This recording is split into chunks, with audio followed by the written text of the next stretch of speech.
Halo Bung semua, kita lanjutkan series pembacaan transkrip berita acara persidangan Mahkamah Militer Luar Biasa G30S dengan terdakwa Dr. Subandrio, Sang Wakil Perdana Menteri I, Menteri Luar Negeri, Kepala Badan Pusat Intelligence, dan masih banyak lagi jabatannya. Series Mahmilub sudah sampai pada episode ke-40. Mulai di episode ke-40 ini, kita akan mulai mendengarkan keterangan saksi-saksi penting. Dari mulai bawahan Subandrio, para jenderal, sampai tokoh-tokoh PKI. Jadi terus ikuti series ini, Bung. Bung, sebelum memasuki episode ke-40, kami akan menghadirkan sebuah cerita yang banyak ditanyakan oleh Bung semua, yakni cerita tentang perkara gelar hajinya Subandrio dan cerita tentang dia pernah menjawab sholat subuh 4 rakaat yang membuat riuh persidangan. Apakah cerita itu benar adanya? Fakta tentang cerita itu ternyata memang tercatat di berita acara persidangan Mahmilub yang diterbitkan dalam buku G30S di hadapan Mahmilub 3 Jilid 2 Perkara Dr. Subandrio. Kejadian itu berlangsung pada ujung persidangan ke-12 pada Senin 10 Oktober 1966 malam.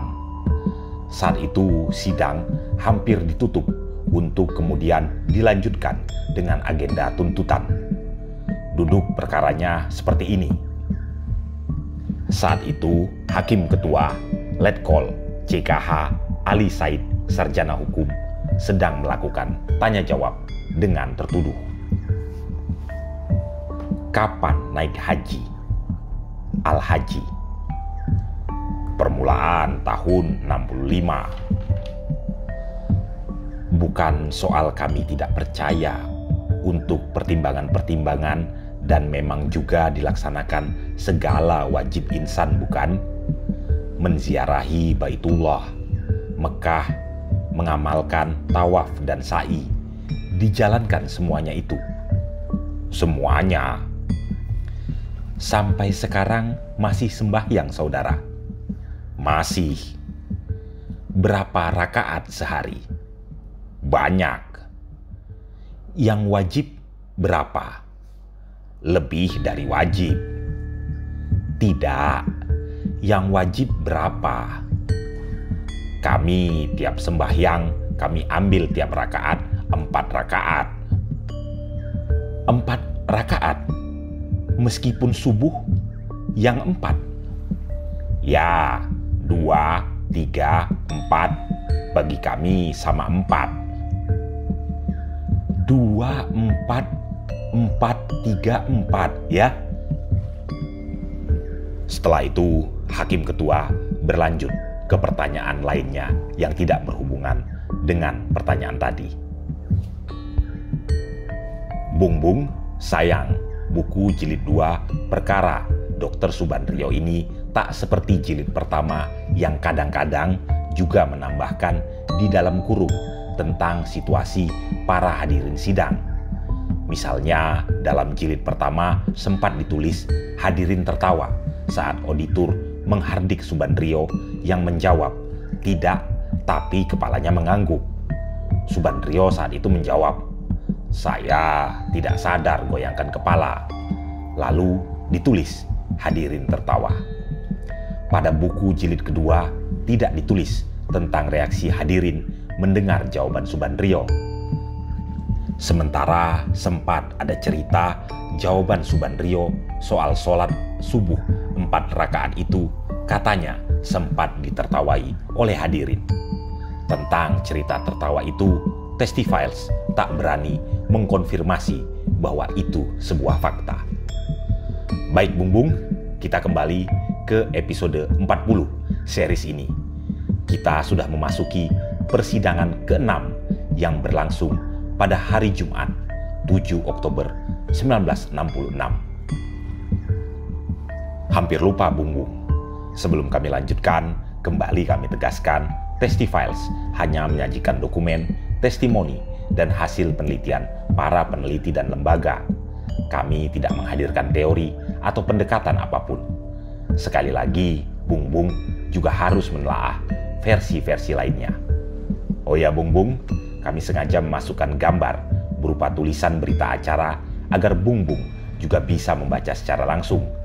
Kadang-kadang kami akui sebagai narator sering sekali salah dalam membacanya, apalagi yang berbahasa asing, utamanya bahasa Belanda.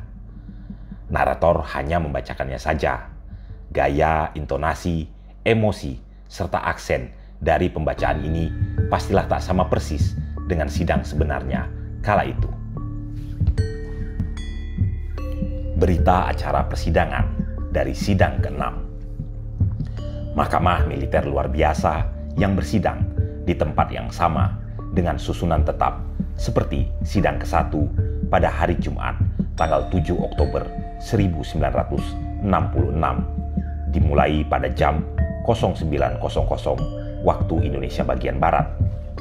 Setelah sidang dibuka dan dinyatakan terbuka untuk umum, ketua menjelaskan pada pembela, auditor, dan para hadirin bahwa berkenaan dengan berita gugurnya Duta Besar Republik Indonesia di Pakistan, yaitu Laksamana Laut E. Martadinata, maka mahkamah menganggap perlu menunda sidang beberapa saat untuk mengajak para hadirin untuk melakukan pengheningan cipta dan pemanjatan doa bagi arwah almarhum Laksamana Laut E. Martadinata. Bung Bung kami sela sejenak untuk memberikan latar belakang tentang Laksamana Laut E. Martadinata. Laksamana Laut E. Martadinata meninggal dunia akibat kecelakaan helikopter pada tanggal 6 Oktober 1966. E. Martadinata sebelum meninggal sempat membuat surat pernyataan sebagai kesaksiannya dalam persidangan Dr. Subandrio ini. Pernyataan kesaksian E. Martadinata sudah dibacakan sebelum dia meninggal dunia. Bung Bung bisa menyaksikan pernyataan kesaksian Laksamana Laut E. Martadinata pada episode ke-8 series Mahmilub Dr. Subandrio ini. Sidang diskors beberapa menit dan setelah selesai, ketua membuka sidang kembali. Lalu ketua memerintahkan agar tertuduh dibawa masuk ke depan sidang. Sebelum pemeriksaan dimulai, ketua mengharap pada tertuduh bahwa mulai sidang ke-6 ini, mahkamah akan mulai dengan pemeriksaan terhadap saksi-saksi. Namun sebelum itu, mahkamah menganggap perlu melengkapi pemeriksaan terhadap diri tertuduh. Pemeriksaan mana berlangsung sebagai berikut. Ketua kepada tertuduh. Dalam hal ini adalah kembali pada persoalan pidato saudara pada waktu rapat Pancatunggal. Masih ingat? Ya, meskipun saudara katakan bahwa persoalan koran yang dibiayai CIA itu adalah atas dasar emosi, tetapi apakah menurut pendapat saudara juga memang ada keinginan untuk mengingatkan kembali, dus memberi warning kepada kita akan adanya bahaya CIA? Benar? Ya, benar. Sepanjang saudara ketahui, pada waktu masa-masa itu, perhatian masyarakat ditujukan kepada G30S. Betul itu? Ya. Dan apakah saudara juga mengetahui semasa itu, dus masa-masa rapat Pancatunggal, itu perhatian dari masyarakat juga tertuju pada atau bahkan hampir-hampir senantiasa selalu tertuju pada satu titik saja mengenai persoalan G30S. Lalu apakah saudara juga mengetahui bahwa masyarakat pada waktu itu menuntut atau memohon kepada Presiden agar segera memberikan keputusan politiknya? Tentunya saudara selaku Waperdam 1 pada waktu itu dan mengetahui bahwa Presiden benar-benar pada suatu ketika akan mengambil suatu keputusan politiknya, politik tentunya. Untuk itu diperlukan bahan-bahan dari persoalannya. selama keputusan tersebut belum dikeluarkan oleh Presiden, apakah menurut pendapat saudara pada waktu itu partai-partai, ormas-ormas, dan lain sebagainya termasuk PKI masih akan dapat leluasa bergerak?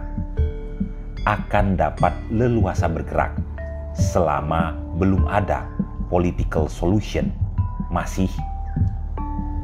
Ya, sebelum political solution, sebelum saya tanya, sebelum dibatasi, oleh apa dibatasinya? Ikut dalam gerakan G30S. Jadi menurut hemat saya, itu meskipun belum ada keputusan, itu gerakan mereka itu harus, gerakan mereka akan terbatas. Ya, terbatas. Baik, saudara juga selaku Waperdam 1 tentunya mengetahui bahwa kepada Jenderal Soeharto pada waktu itu dibebani tugas dan tanggung jawab pemulihan, ketertiban, dan keamanan. Ya, ini tentunya keamanan sebagai salah satu kondisi yang dijadikan syarat secara mutlak untuk Presiden bisa sampai pada political solution-nya. Ya, lalu dengan anjuran saudara pada rapat GSNI itu untuk mengadakan teror atau menghadapi teror itu, meskipun ada batas kesabaran, pada suatu ketika perlu dilakukan kontra teror. Apakah saudara tidak bisa mengharapkan bahwa persoalan ini akan masih bisa nisjen persoalan keamanan tadi? Ya, jadi dalam rapat KOTI itu sesudahnya Jenderal Soeharto. Dalam rapat KOTI ini, ya sesudahnya Jenderal Soeharto diberikan kekuasaan. Di situ dibicarakan bahwa kami diberikan juga tugas untuk mengawasi supaya pergolakan ini tidak ditunggangi oleh luar. Oleh karena ya kita tidak ditunggangi oleh luar. Ya misalnya kita mengetahui ketika peristiwa Madiun itu Belanda menyerang, pada itu waktu kita masih tetap hidup dalam ancaman serangan Inggris. Dan kita juga bermusuhan, konfrontasi politik dengan Amerika. Oleh karena Amerika menyokong Malaysia. Ya, jelas. Jadi oleh karena ini bahwa kami ditugaskan khusus untuk menjaga, mengawal itu yang dianukan. Cukup jelas. Ketua menanyakan kepada para hakim anggota apakah akan mengajukan pertanyaan kepada tertuduh. Yang dijawab tidak ada. Kepada auditor oleh ketua ditanyakan apakah akan mengajukan pertanyaan sebagai pelengkap kepada tertuduh. Yang dijawab ada. Selanjutnya auditor membacakan surat-surat bukti berupa seruan komando strategi Angkatan Darat dalam rangka pelaksanaan Komando Pemimpin Besar Revolusi, instruksi dari Presidium Kabinet Dwikora nomor 47A-D-instruksi 1965 dan Komando Presiden Pangti Abri PBR tentang tindakan pengamanan revolusi. Selesai pembacaan dilakukan, auditor menyerahkan surat-surat bukti tersebut pada ketua dan selanjutnya auditor mengajukan pertanyaan pada tertuduh dengan mendapat jawaban sebagai berikut. Ada akan kami tanyakan kepada saudara Subandrio, yaitu berhubungan dengan isi dari dokumen Gilchrist dan pengumuman yang diberikan atau yang diucapkan oleh Bapak Presiden dalam rapat para Panglima Daerah Militer tanggal 27 atau 28 Mei 1965. Saudara telah menyatakan di dalam pemeriksaan yang terdahulu bahwa sebelum itu saudara pun telah menyatakan di dalam resepsi hari ulang tahun PKI bahwa bukti-bukti sudah ada di tangan Bapak Presiden. Ya, bukti-bukti sudah ada di tangan Bapak Presiden. Dan bukti-bukti yang saudara maksud itu adalah dokumen Gilchrist. Tidak itu. tidak kami sebut. Ya, yang saudara maksudkan, ya. Ya. Dan waktu Bapak Presiden menyatakan atau mengucapkan tentang persoalan dokumen itu di dalam rapat Panglima, beliau menyinggung beberapa hal. Apakah yang beliau maksudkan dengan bukti-bukti itu juga dokumen Gilchrist? Benar. Waktu beliau menyatakan adanya kemungkinan pembunuhan terhadap Presiden, yaitu beliau sendiri, Saudara Subandrio, dan Jenderal Ahmad Yani. Yang ketiga, kalau tidak berhasil, maka kemungkinan imperialis itu akan membuka rahasia pribadi pejabat-pejabat Republik Indonesia. Saudara hadir waktu itu toh? Itu bagaimana? Yang kedua, kami membuka rahasia pejabat-pejabat RI. Yang kami ingat bahwa di situ ada rencana pembunuhan. Bahwa Bapak Presiden menyatakan, Bapak Presiden, Jenderal Yani, dan kami. Cuma itu. Ya, itu yang tadi. Apakah itu tercantum di dalam dokumen Gilchrist? Tidak. Oh, tidak. Tidak. Dus, ada dokumen yang lain? Kami tidak tahu. Dari kami tidak ada. Tidak ada. Tidak ada.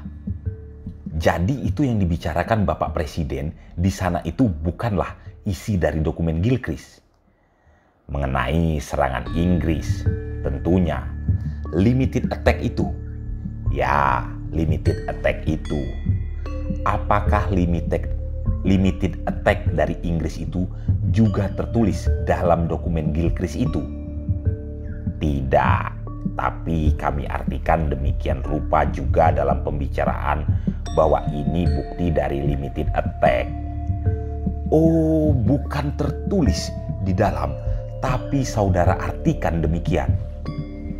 Ya, jadi itu dalam pembicaraan dengan panglima-panglima inilah bukti. Jadi rencana Inggris atau Amerika itu diartikan sebagai limited attack. Oleh karena sebelumnya dalam Koti sudah ditentukan kurang lebih bahwa Inggris mempunyai rencana demikian. Terbukti. Bagaimana? Ditentukan.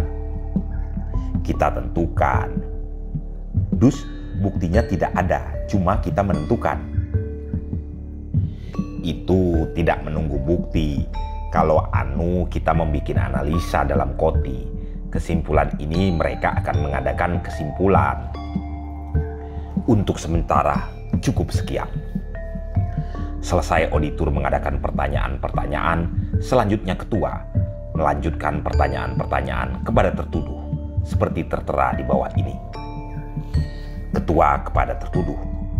Sebelum kepada para pembela akan saya berikan kesempatan dari tertuduh. Ingin saya ketahui lebih dahulu apakah memang saudara pernah membaca, mendengar, mengetahui surat-surat yang tadi dibacakan oleh auditor. Pertama, mengenai seruan Panglima Kostrad selaku Panglima Operasi Pemulihan Ketertiban dan Keamanan pada tanggal 15 Oktober, pernah. Mengetahui tidak secara keseluruhan isinya. Ya. Kedua, mengenai instruksi Presidium Kabinet Dwikora nomor 47A. Ya. Ketiga, mengenai Komando Presiden Panglima Tertinggi ABRI Pemimpin Besar Revolusi tentang tindakan pengamanan revolusi. Ya. Selanjutnya, Ketua mempersilahkan para pembela bila ada pertanyaan-pertanyaan yang akan diajukan dan di mana kesempatan ini hanya dipergunakan oleh pembela Yap Tiam Hien dengan pertanyaan-pertanyaan yang dijawab oleh tertuduh sebagai berikut. Betulkah pada waktu resepsi ulang tahun PKI, saudara kepada Presiden berkata bukti-bukti sudah ada? Ya, terima kasih. Selesai pertanyaan dari pembela ini, Ketua menganggap cukup pemeriksaan terhadap tertuduh. Dan setelah memerintahkan tertuduh duduk di kursi ujung belakang, Ketua memerintahkan kepada auditor agar saksi Brigadir Jenderal Raden Sugeng alias Sutarto dibawa masuk ke depan sidang.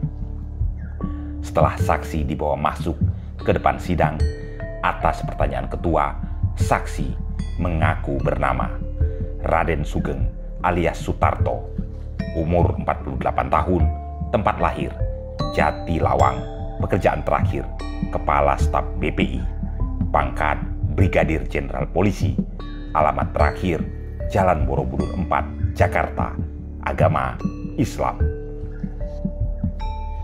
Kenalkah saudara dengan tertuduh? Kenal. Ada hubungan keluarga? Tidak ada hubungan keluarga. Hubungan kerja?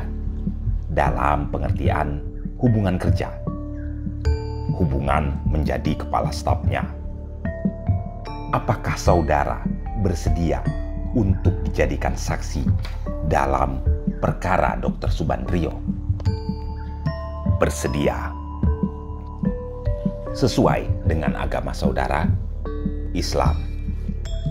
Kemudian ketua minta kepada imam penyumpah agar saksi disumpah secara agamanya. Selanjutnya selesai saksi disumpah, ketua memerintahkan untuk duduk dan mendengarkan pertanyaan-pertanyaan seperti tertera di bawah ini.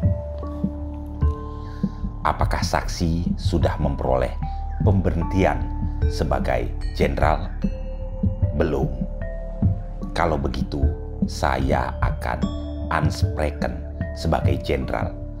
Apakah jenderal sebelum ini sudah pernah diperiksa? Sudah pernah. Apakah di dalam pemeriksaan pendahuluan itu dibuat suatu berita acara pemeriksaan? Dibikin. Apakah di dalam berita acara itu jenderal juga menandatangani berita acara? Menandatangani. Apakah untuk berita-berita itu jenderal sudah pernah disumpah sebelumnya? Pernah disumpah. Praktis sebenarnya 2 kali sudah. Ya,